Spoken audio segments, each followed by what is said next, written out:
Did Ukraine take out one of Russia's most advanced long-range radars? But are things looking tough, especially along the Berdichi line? I'm Paul, U.S. Army combat veteran. Let's talk about all of it. So this is, I think, one of the biggest stories here is that the Ukrainian intelligence services actually took out a Russian long-range radar system. This is the Nebu long-range radar system located in Bryansk Oblast, and this was reported by the Ukrainian SBU to the Kiev Independent, so probably took out it was reported on April 16th. I suspect it was probably taken out sometime before that for operational security reasons.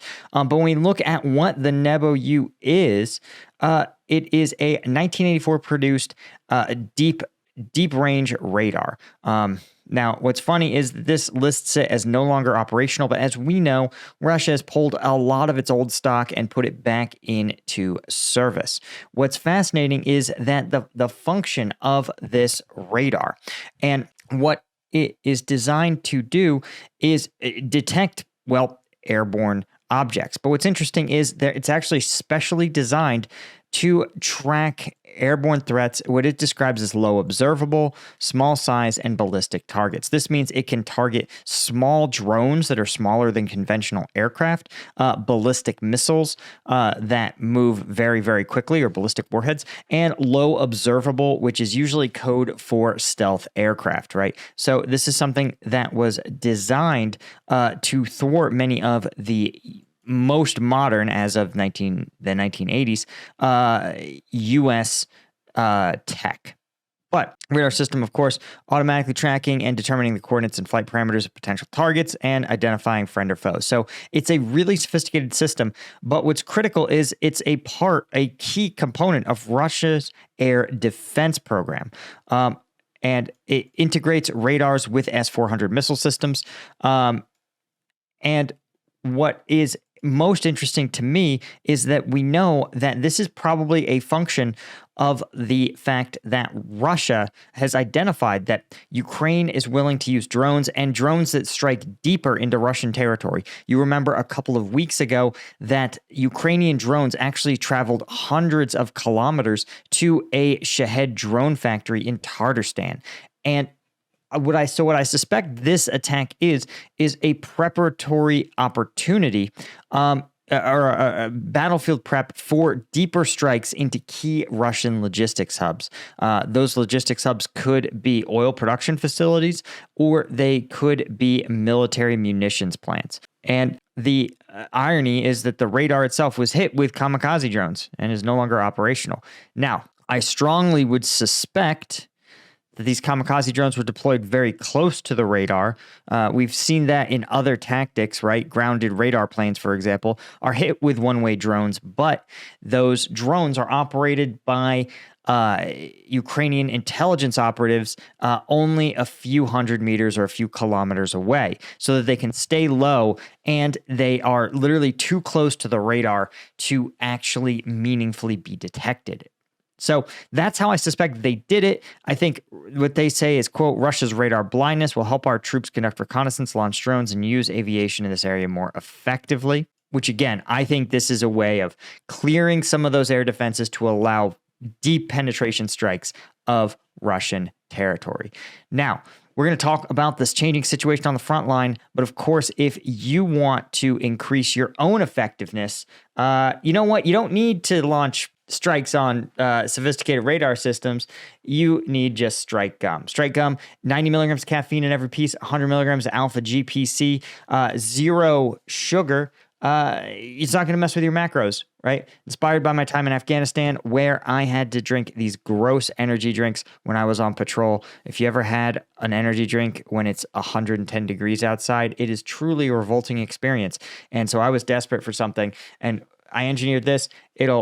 Obviously, you could throw it in your car, throw it in your gym bag. You need to pick me up. You don't need to drop $4 at a gas station for a Red Bull. This has the same caffeine. So check it out at strikegum.com, or even better, go to amazon.com and pick some up. Thanks to the dozens of people who've left us 5-star reviews on Amazon. You know that changes the game for Amazon, any Amazon seller. But if you want access to the discounts, the veterans discounts, the new user discounts, those are only available on strikegum.com. Okay, so here's the less good news, right? And you probably can see this already. We have talked about Russian efforts to roll back the Berdichi-Semenivka Umansky line here, and that Russian forces pushing towards these towns, Novobutmutivka, Ocheretina, where they're trying to achieve a flanking maneuver, right? They're trying to push up here and then flank Ukrainian forces that are holding the line against the Russian advances here near Berdichi. You can see that this canal and reservoir system is really been effective, right? Ukrainian forces occupying the high ground to the northwest, forcing the Russians to, well, just come up to this river, but not be able to cross it, right? Because a river crossing, especially in the wet Ukrainian spring, is very tough. You have to deploy a pontoon bridge. You have to start to move across. It's very narrow and likely a very challenging military operation. So the Russians are trying to go around the problem.